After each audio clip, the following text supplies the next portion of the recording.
et bienvenue à les Jeux olympiques du monde. Je m'appelle Rebecca et je suis votre hôte pour aujourd'hui. Hi everyone and welcome to the final day of Sales Olympics. Absolutely crazy. How is everyone doing? I see Justin and Kirsten here. Honestly, Kirsten, I saw your comment when you said you were sad it's because last day, and all of a sudden I started getting really nostalgic already. Really nostalgic. So I hope everyone is doing it well. We're going to make history today. This is the end of the first Sales Olympics, I think, of all time. So I'm wearing my France sweatshirt. However, I ordered this sweatshirt kind of late. I thought that I had ordered it on time, and I hadn't. So the only size that was left is extra large. So it's a little bit gappy. Who watched the Olympics last night? Who watched track and field? So I actually got to go to track and field yesterday, and it was my first track and field event, but it was absolutely wild to see that live. So they did the women's 1500 meter, they did the relay 4x400 relay for men and women, and the high jump finals. They did the high jump finals, and they did the javelin final. It was absolutely incredible. They had the Olympic rings on the track, and it was just crazy. I am so sad, but I'm so happy that today is going to be the last day. So this is day 17, D-sit of the Sales Olympics, and we are going to be going into a multitude of topics. You were looking for me, Kirsten. Yes. So I ran up to the track basically, and I was sweating quite profusely whenever I took that video. So we're going to go ahead and jump in here. We basically have 4 parts to the always be closing ceremonies. So this is going to be the closing ceremonies. And first, we're going to go into a summary of all of the sessions, basically a 60-second summary of all of the sessions that we've done today. The second thing we're going to go into is a Q&A. So if you have any questions, if you put them in the chat now, or if you'd wait for that time period, and we're going to do as many questions as we can. And then Kirsten, because of your feedback, we actually pivoted. And in the third section, I'm going to go on a rant for 400 seconds on as many unknowns that I know, meaning things that hurt sales leaders or hurting sales reps or hurting prospectors that you typically don't know about. So we're going to do that for 400 seconds based on Kirsten's feedback. And then we're going to go into a medal ceremony, which is going to be quite tearful. So why don't we go ahead and jump into lap number 1. So day 1 recap was the 4 litmus tests that basically, when you say that you're solving a problem, that it isn't actually a problem at all. So the first litmus test that you can look at is that it's absent of a metric. So basically, you're not considering a problem in relationship to a buyer personas metric. The second is you're using subjective language. So anything like high, low, increase, decrease, etc. The third is you're going benefit centric. And so you're anchoring around time, money. So it's save time, save money, more time, more money. And the last one is that you solve the same problem for multiple different buyer personas. So if you're doing any of those are the litmus tests that basically when you say it's a problem that you solve, that it's not actually a problem that you solve for that persona. So that was day 1. Day 2, no baton. You can't hand off the baton that many times. Okay, day 2, we went into how to find the problem that your buyer essentially wants to solve. So this is going to be anchored around basically the metrics. So the first thing that we went into is what's a lagging indicator. So a lagging indicator is a final metric that they're hired and fired to drive as a persona. So for HR, it's employee churn. Customer success, it's customer renewal. IT director, it's going to be uptime. Final thing they're hired and fired to drive. A leading indicator is going to be a non-final performance-based metric that helps them predict if they're going to hit the lagging indicator, and if not, diagnose which leading indicator to change, and when they've changed it, if they've changed it enough in the right direction to hit the lagging indicator. And then we covered a leading indicator, which is basically an input that you change to solve the leading indicator and change it and solve for the lagging indicator that you want.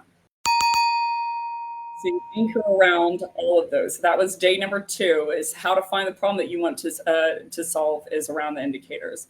Day 3 is around the only 2 things that you basically would look for on a discovery call that you're trying to find for your buyer. So the punchline basically is the 2 things that you needed to find is a misdiagnosis, something that the buyer believes it's not correct, that would hurt them if they operated on that information. I thought I needed an extender and I didn't. That would have cut my internet in half. I needed an Ethernet cable. And then the second is a misdiagnosis, something that they missed entirely. So within discovery, I'm asking questions around their indicators to diagnose for this person for all the components that they believe that they have self-diagnosed. Is there a misdiagnosis in there?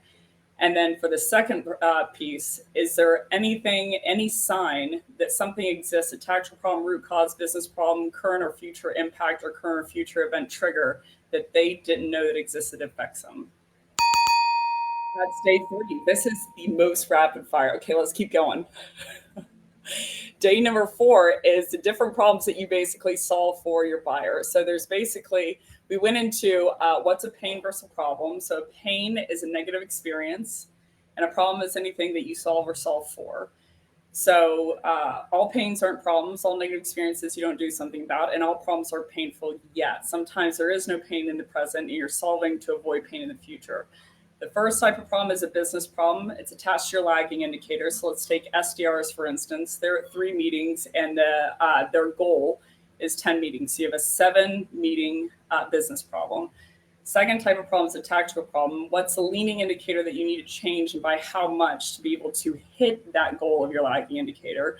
And a leading indicator is, or a root cause is, which leading indicator do you need to change and by how much to hit the business problem? So I changed my cold email from 10 paragraphs to 2 so that I can solve the reply. Sorry, I'm going to hit the button. The reply rate issue of 0.5 to, let's say, 5%.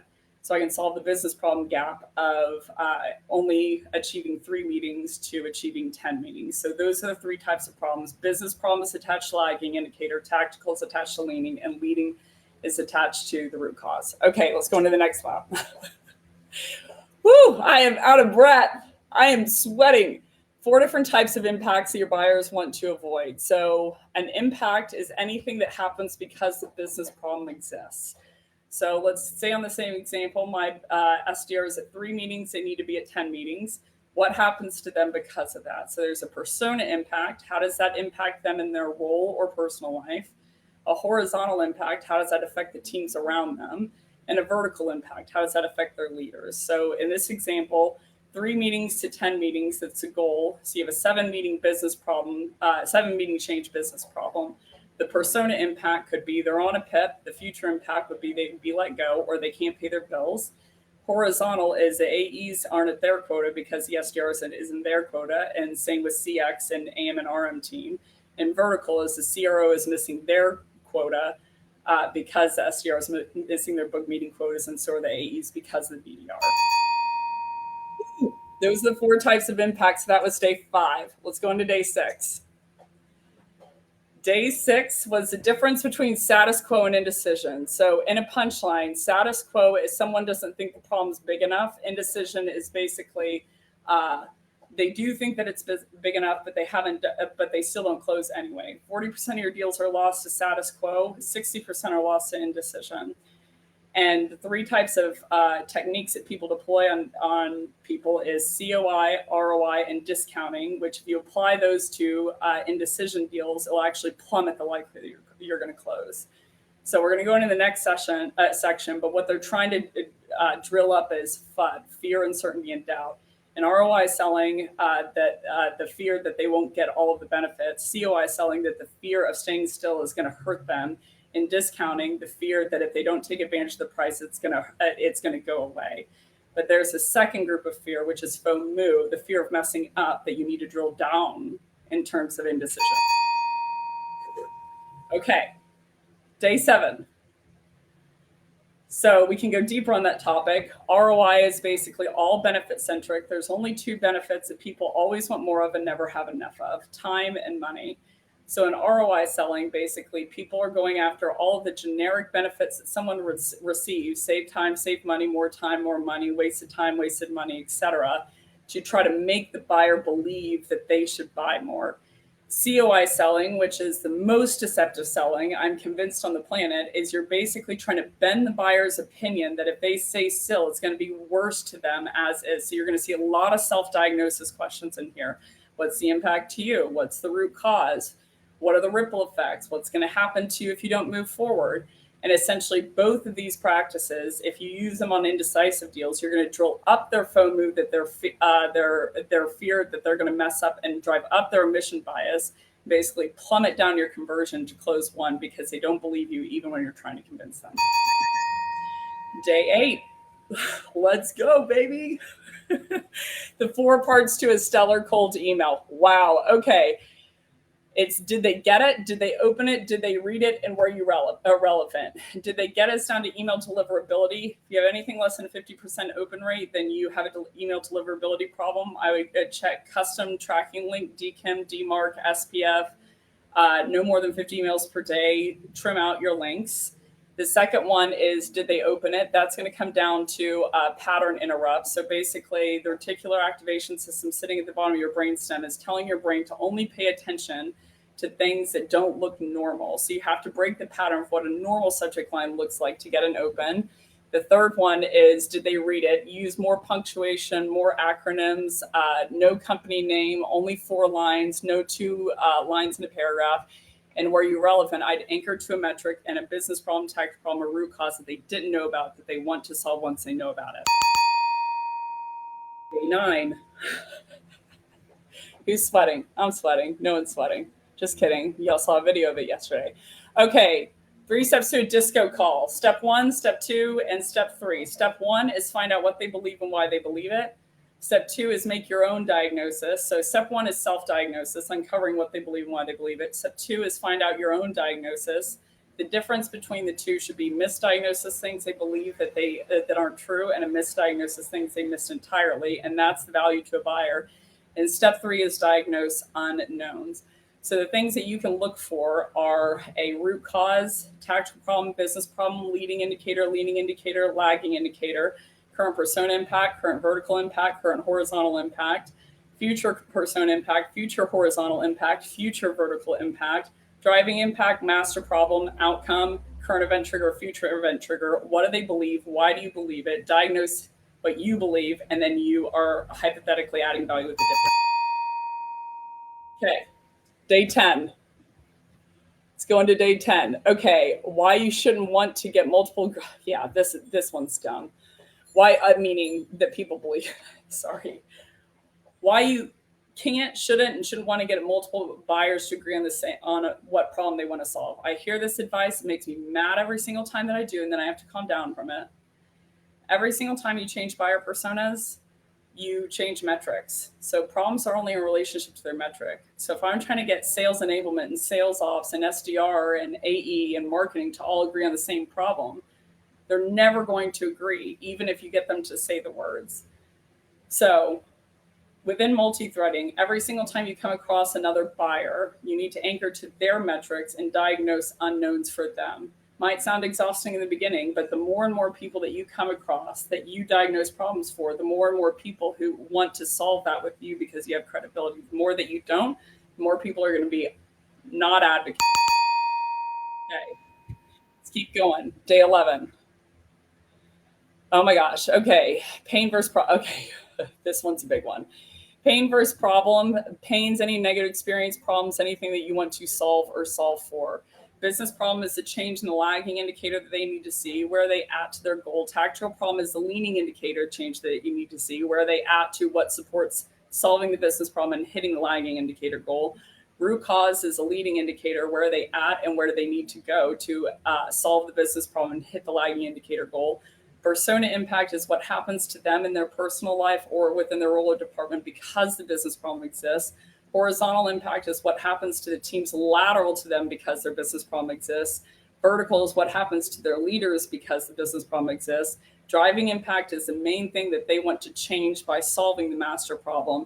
And the outcome is the state that they need to see, which is how the 12 types of problems are defined to solve the master problem and avoid the driving impact. Oh, I did not know I could get through that. My face is red. I look like a cherry. Okay. How to create new urgency and buyer intent out of thin air. So basically, Newton's first law is an object in motion stays in motion, object at rest stays at rest. If you're going outbound, your prospect's at rest. If someone comes inbound, then they're in motion until something from the outside slows them down.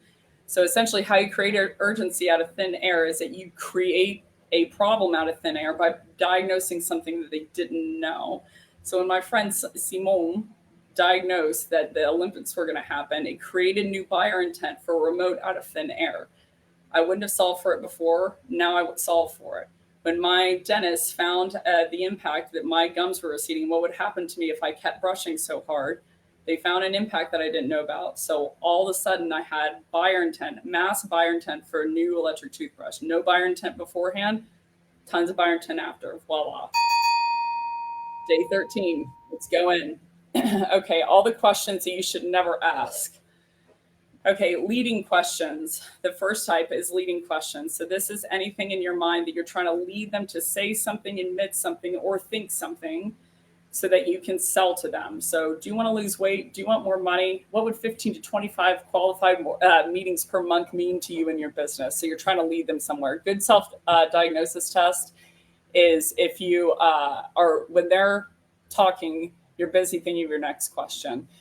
Self-diagnosis questions. What's the impact to you? What's the root cause to you? What are the ripple effects? What's going to happen to you if you don't move forward? And what if you don't change? This is where you're asking the buyer what they believe and anchoring your entire opinion to it. So it's very important in the beginning, but it's not what you need overall. The value is the difference whenever you challenge or whenever you find out what your diagnosis is. And the last one is subjective questions: high, low, increase, decrease, bad, good, inefficient, etc. Should be an objective question, something that is to a finite amount. That's what you need to diagnose. Okay, 14, all the questions that you should ask. So the goal of the questions in discovery should be to diagnose. There's only two types of questions whenever you're doing this. Questions that they found value, if they realized something that they didn't know beforehand, and questions that they didn't. You need both to diagnose, in my opinion. So good questions that help you diagnose are always going to be about indicators. Right? So whatever their lagging indicators, leading indicators, and leading indicators are, when you're asking these amount, it should be, you should already know beforehand, what are these metrics, what are the industry averages, and at what point do they cause an unknown problem or a known problem?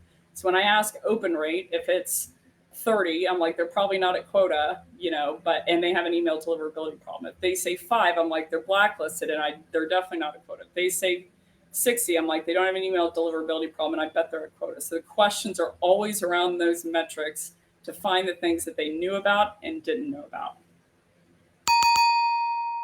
Okay, day 15, we got 2 days left. How to challenge. Ooh, this is a good one. Okay, how to challenge. Basically, the first step is you need to figure out what they believe and why they believe it. I believe that I had stomach ulcers because I had them in college and I had a whole bunch of pain. The second thing is you need to diagnose what you believe that it is through your questions. So my sister started asking questions like, are you still drinking a lot of caffeine, a Diet Coke, Americano, Diet Monster every single day? And I'm like, yes. So she built her diagnosis. It was the caffeine that caused it. The third step is the second step is the fact that supports it. I believed it because I had read that in studies. The third is you diagnose what you believe. And the fourth is you blow up the fact that supported that you found in step 2. So she said, did you know there are no medical studies that link stress to stomach ulcers? And I corrected myself. So it wasn't me that was the wrong person. It was the fact that supported it. So I had no qualms in correcting myself. That's not a challenge. Otherwise, they'll battle you. The last one was what's trigger. So a trigger is either a current or future event that mobilizes someone to buy or stop buying. Either way, there's a current event trigger, something that just happened, or a future event trigger, something that's happening in the future that's making them mobilize today.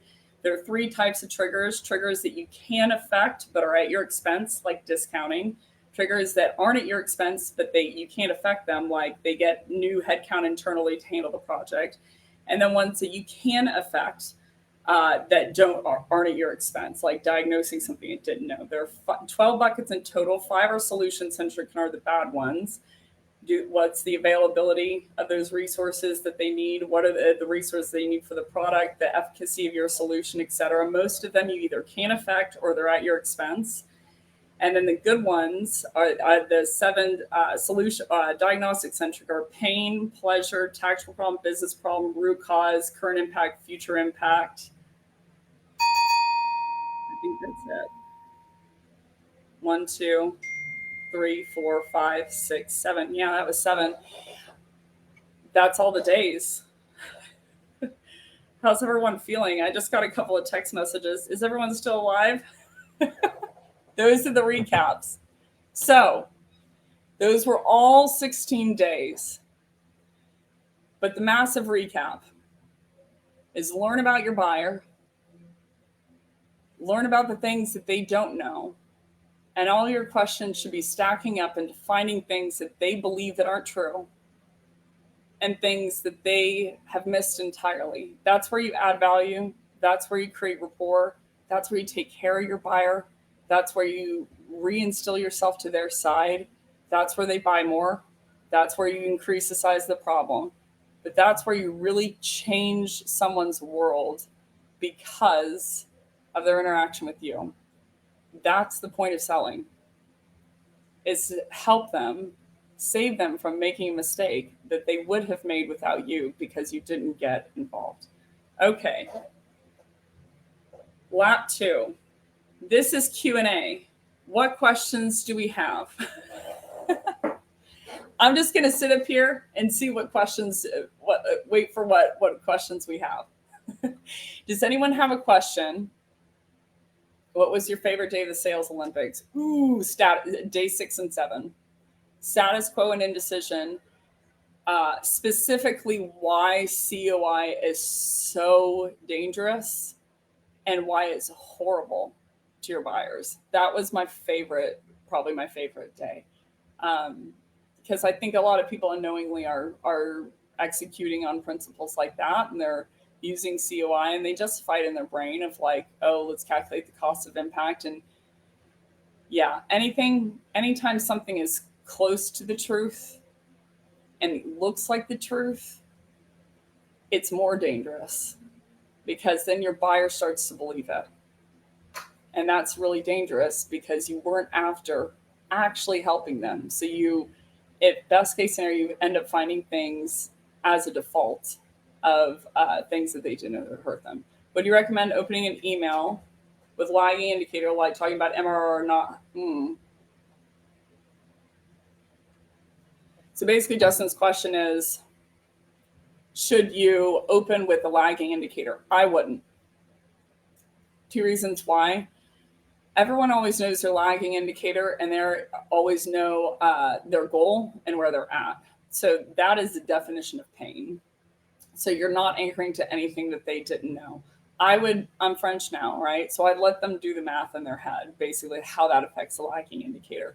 But in your mind, when you're anchoring tactical problems and root causes, we're specifically talking about cold email only. In discovery, yes, you have to find the lagging indicator, but I would wait to say that to the end.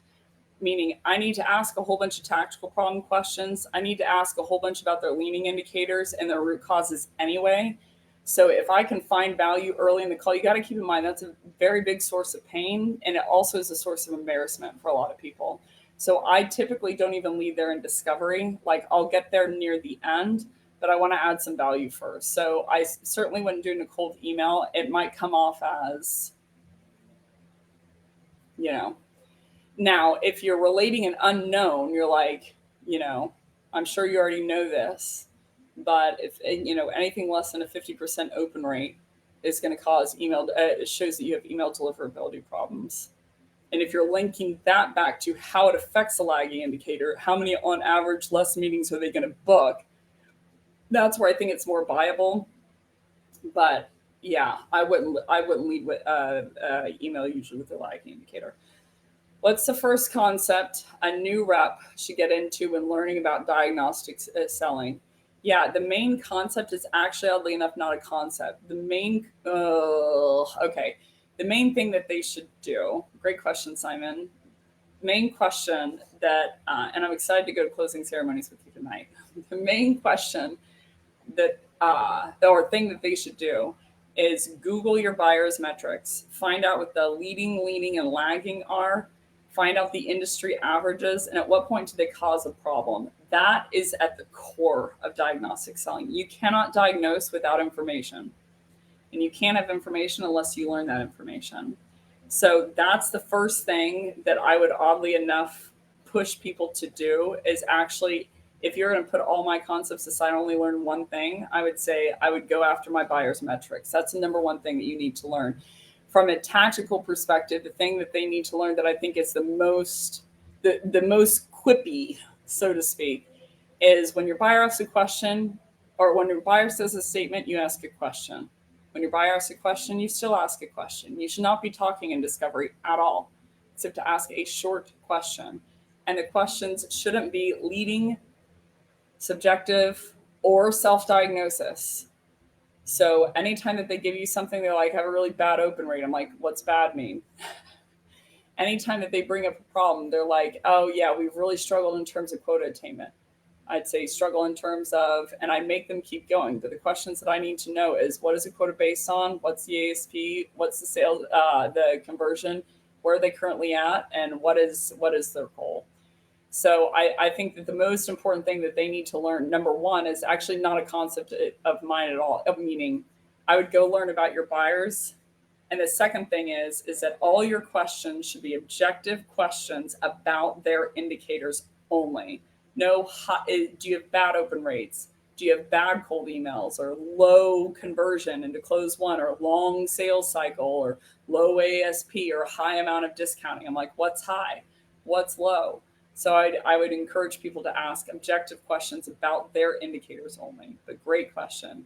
My question ties in with Justin's how to keep in touch with prospects who are not ready with sales content or other with sales content. Well, yeah. So if they're not ready, the thing that will get them ready is diagnosing things they don't know. But Gianluca, I already know that you know that everyone's like ears are going to fall off. How to keep in touch with sales content. And this is how you can unghost deals too, is I would always do educational content, nothing to do with your product, nothing to do with your company. Heaven forbid it be a case study, but it should be nothing to do with you and everything to do with educating them about something on their role. That should always be the goal of content. So I would pick third-party content, more segmented the better, like the top 20 questions people should be, sales leaders should be asking in 2024. And I would send it over and say, hey, I came across this the other day and I thought of you, especially point number blank on blank really stood out to me. No need to respond. Just saw it and thought you might like it. So the more educational it is, like if it has anything to do with you, and even if it's authored by you, or you're like, people won't buy it because they think that there is an agenda to it, whether there is or not, usually because there is. So I would send over content in the meantime, especially if it ties into something that they mentioned within discovery or that they had during discovery that you found. I would send over content towards that so that they're used to you always educating them and learning from you and you adding value. And full. Y'all, we're done with lap 2. Okay. Of course, Gianluca, I am physically sweating. Look, here's the thing. Y'all, I really wanted to wear this France sweatshirt. I love France. I love French people. But it's like 90 degrees in France today. So I'm not only sweating from the rapid pace of content, I'm sweating from the environment right now. Okay. It's actually really lightweight. So I'm fine. Okay. So let's go into lap 3. Lap 3 is the Kirsten lap. So this is most things that my buyers don't know that I'm looking for in discovery, meaning things that are hurting salespeople and sales leaders that they don't know. So I'm just going to go into a pot of as many things that I know. that are the top hits for what I'm usually looking for in discovery because people don't know them. The first one be for sure people are sending out. Well, the first one be demo request process. I would ghost demo request process yourself. Like go through the demo request process yourself. If you can't schedule an appointment on the site, like via a link, you're probably going to see about a 50% churn of your leads, even if you bring it to another channel. Sometimes people get the email wrong and you have email deliverability issues, so you won't even get the email.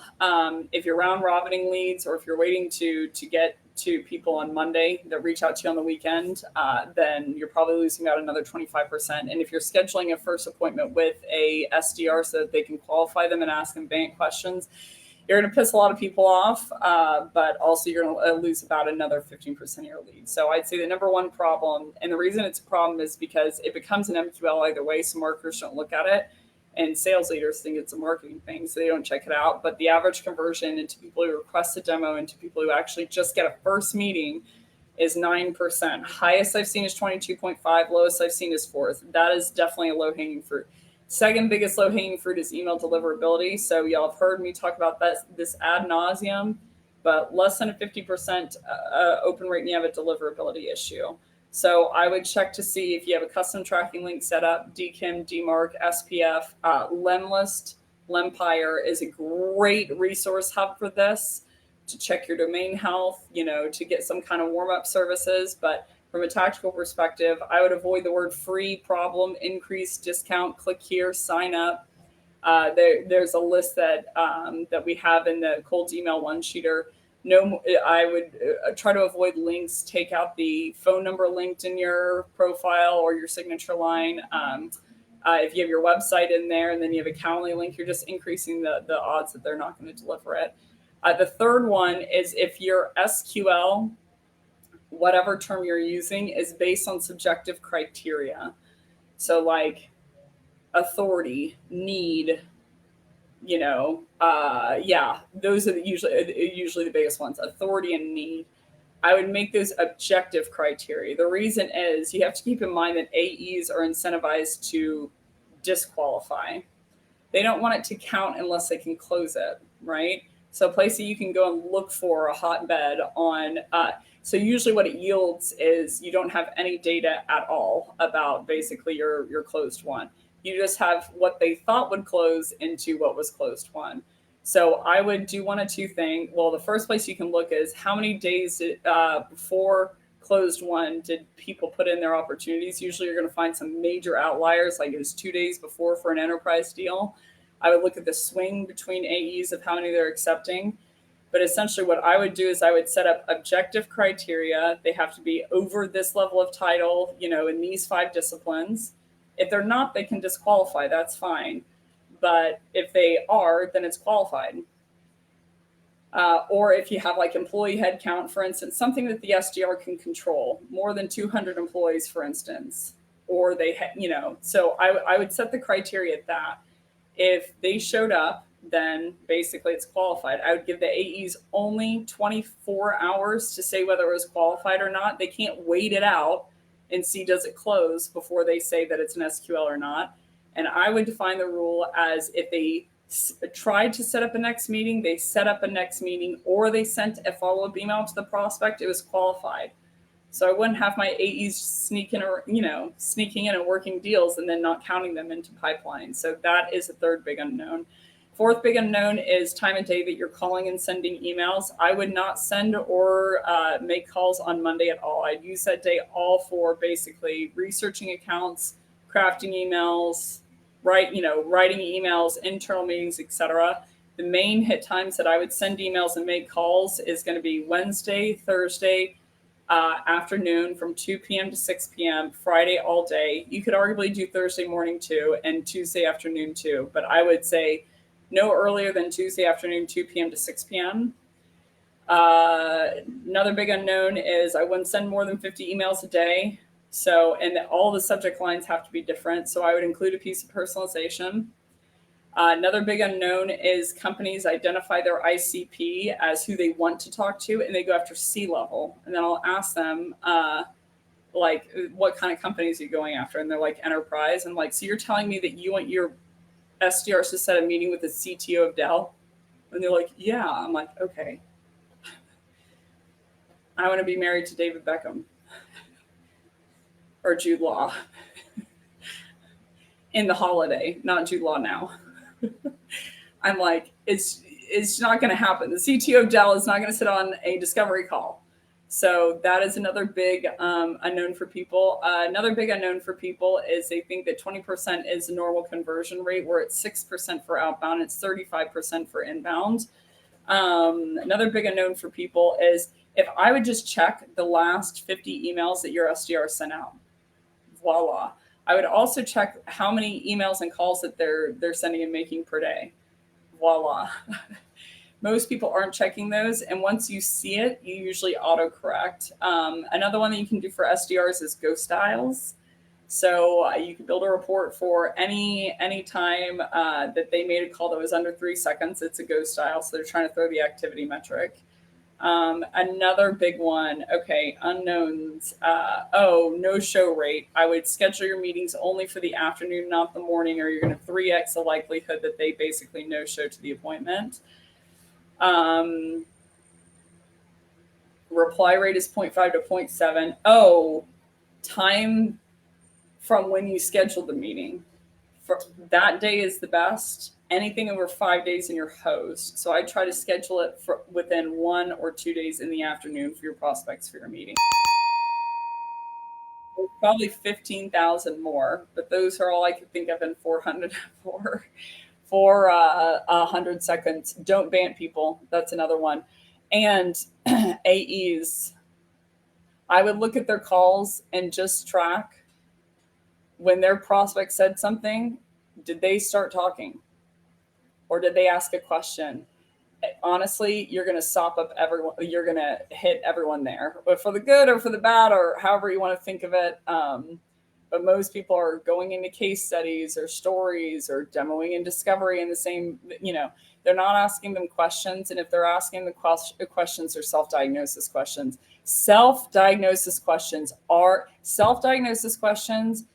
COI, cost of inaction selling. Those are like the devil. What's the impact to you? What are the ripple effects? And then we're all like patting each other on the back. We're like, yeah, good question. That'll get them to think in a certain way. Crazy. No COI selling, no self-diagnosis. Like, you can do a self-diagnosis question in the beginning. What brought you in today? But you cannot stay there. You have to diagnose things that they didn't know. Otherwise, they're going to very fairly start redacting that information. But that's the other last big unknown. COI selling, ROI selling, and discounting in most deals are going to plummet the likelihood that they're going to close, not help, not even keep it static. So like at that point with the majority of your deals, if you have a seller who's COI selling, you are better sending them to Cabo for the next year and not touching the deal, statistically speaking, than them talking to that prospect one more time. The prospect will sell themselves much better than a seller with COI because it just it pushes them into a cage, helps them know that seller isn't on their side at all. They're just trying to close them. And what they fear is that they're going to mess up, and it's a very valid fear. So COI selling is a devil. That's my last one. Okay, lap 4. Medal time. Candy time. So I wanted to give out a number of medals. Honestly, y'all have been, from the bottom of my heart, you have made this such a special experience for me. And I mean that. 17 days is a lot. It's a lot of content. And I really mean it. Y'all have made this such a special time, especially the amount that you've put into the chat. When I think back to this section of my life, I'm going to think of you. I'm going to think of Kirsten, Gianluca every single time saying Aloma before we sign off. I'm going to think of James and his baby.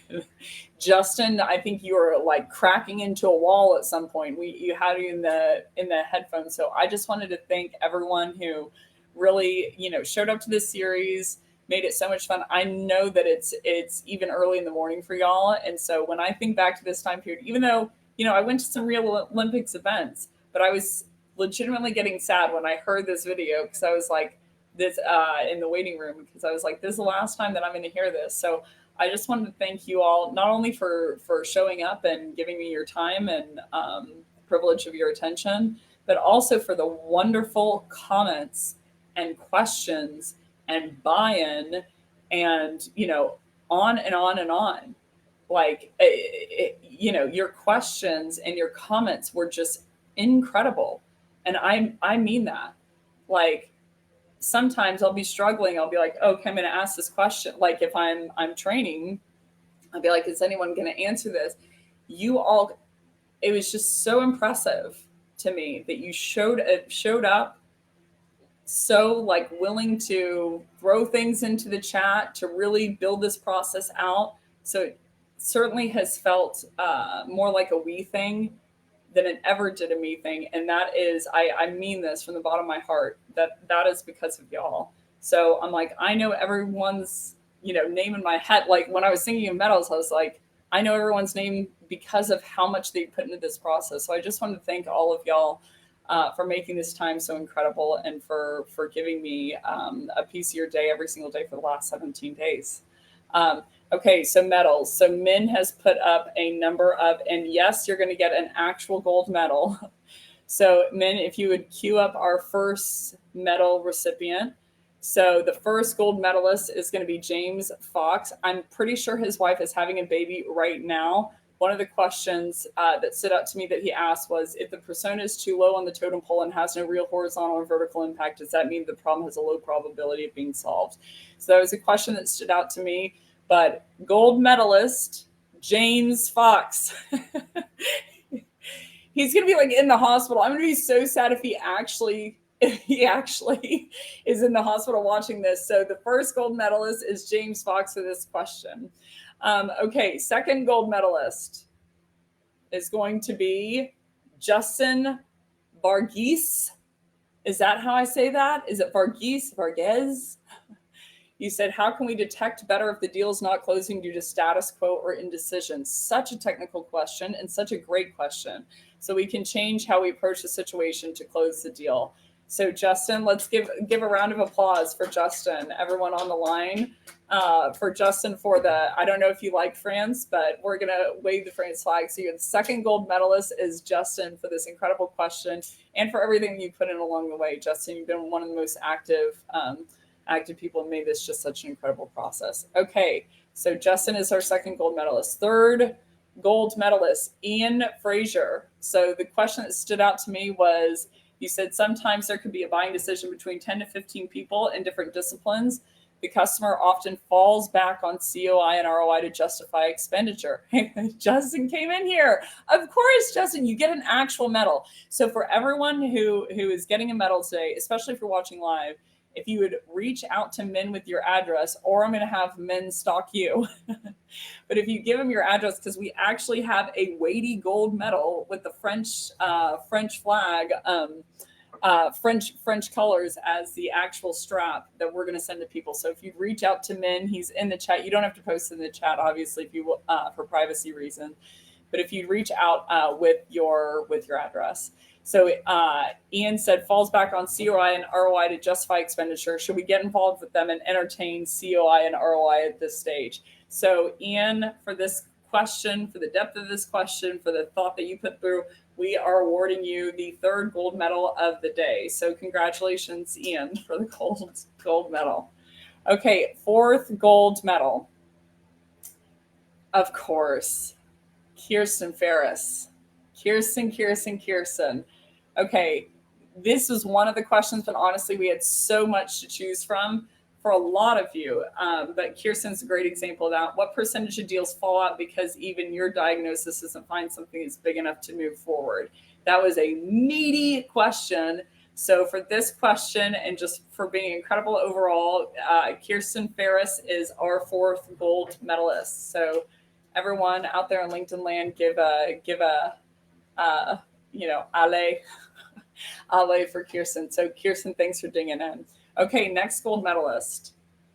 I'm like so into this right now. Of course, Gianluca Adoma, touting in from Italy, Gianluca Ambiero. It's like the most American accent ever. So, Gianluca, I don't know if you remember this, but you asked in Postbound, how do you anchor during a cold call to their download or to their participation in a webinar?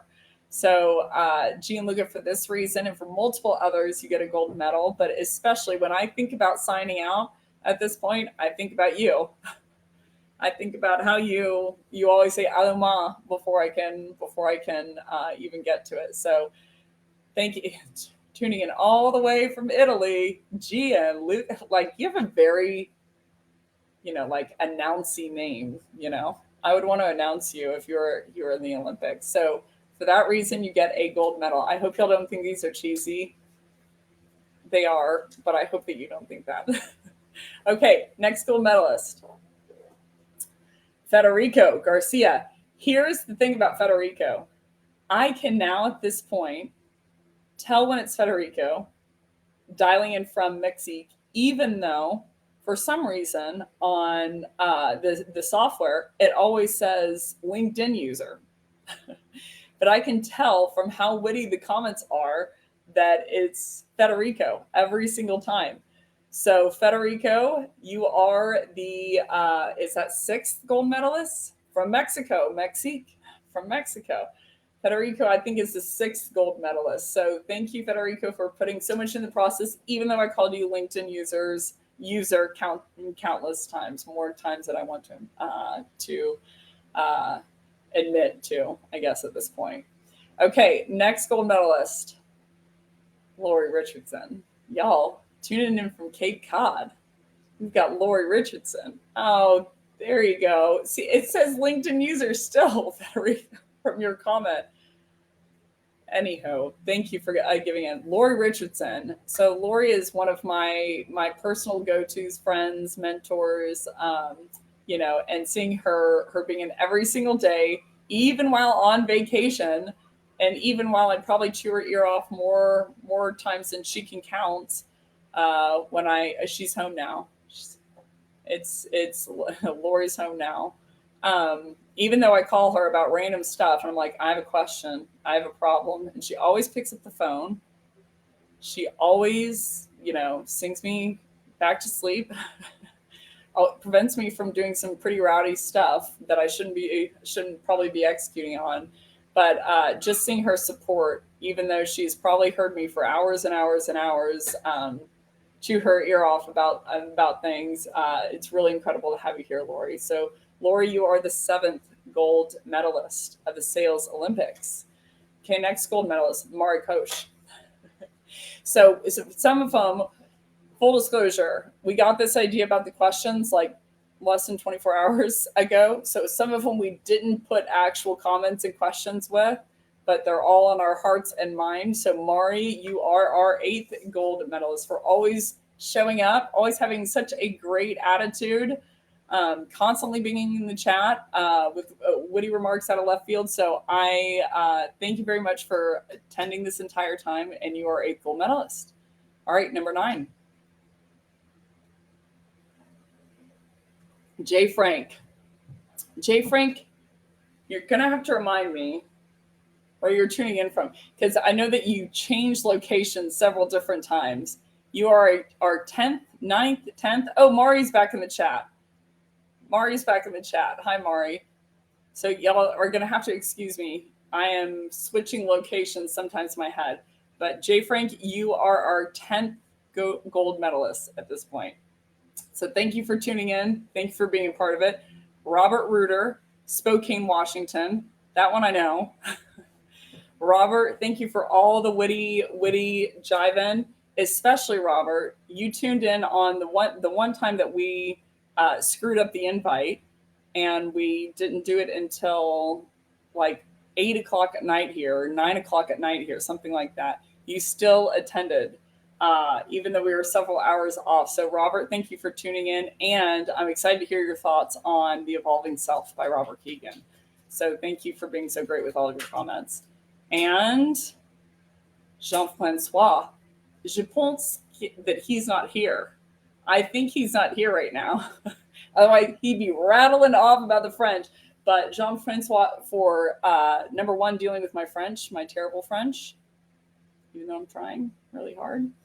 And for all of the wonderful comments within, especially the early episodes. I noticed that you were in there and asking really good questions. So thanks for tuning in. So that was number 12, I believe. And then I think this might be the last one. Simon. Of course, it's Simon. Simon is one of the closest people to me. Simon, if you're watching this, I hope that you are. You are one of my favorite people in the entire world. And your help and support, for y'all who don't know this, Simon actually is the one who's responsible for moving me all the way to France. He's the reason why it happened. So he changed my entire life. I always tell him, and he's like, "Shut up, Beck." But he says it in a much more delicate way because he's French. But he is the number one person who changed my entire life by moving me here, supporting me to move me here, supporting me every single day when I had a problem, encouraging me constantly, pushing me to learn French, being super nice every single time that I call him about something random. And especially from the work perspective, I've never met someone more selfless in my entire life, other than you, Simon. So I hope that you're watching. I don't know that if you are, but thank you for everything that you've done in my life and for digging into the series several times. So that's it. Now I'm not going to be emotional anymore. Y'all, I'm going to get too sad. So I'm going to have to sign off here really quickly. But again, I just wanted to thank you for tuning in to the 17 days of the Sales Olympics. We are going to be wrapping everything up tonight. Oh, Simon's in here. You see Simon's little eyeballs? Simon's in here. I'm so glad he watched that. See, he's very creepy in the background supporting you. He always just shows up and he's there for you. But we are going to be wrapping it up tonight. Simon and I are actually headed to the closing ceremonies tonight. Apparently there is Snoop Dogg is going to be there, but Tom Cruise is going to be there. Billie Eilish. Is that how you say her name? Billie Eilish. I listen to all of her music. I think I'm just a little bit overheated. But Billie Eilish is going to be there. I heard Ariana Grande is going to be there. So it should be a really, really fun closing ceremonies. I'll take videos. I will put them on LinkedIn. But thank you for ending this Sales Olympics in such a special way. So all the YouTube series are going to be, all the episodes are going to be put up on YouTube. I'm getting so sad because these are the final moments. But thank you for everything, everyone. Thank you for making this so special for me. Thank you for making it such an incredible experience and for dealing with me for 17 days straight and for putting your questions in the chat, for being so supportive, for constantly encouraging me. I wouldn't be here without it. I mean that. And as always, you know what I'm going to say, Gianluca. What am I going to say? Put it in the chat. To say merci pour tout. À demain. À bientôt. And good job to men. Yeah, Lori, great point. So merci pour tout. À demain. À bientôt. That's it. Au revoir pour maintenant. Bye bye, y'all.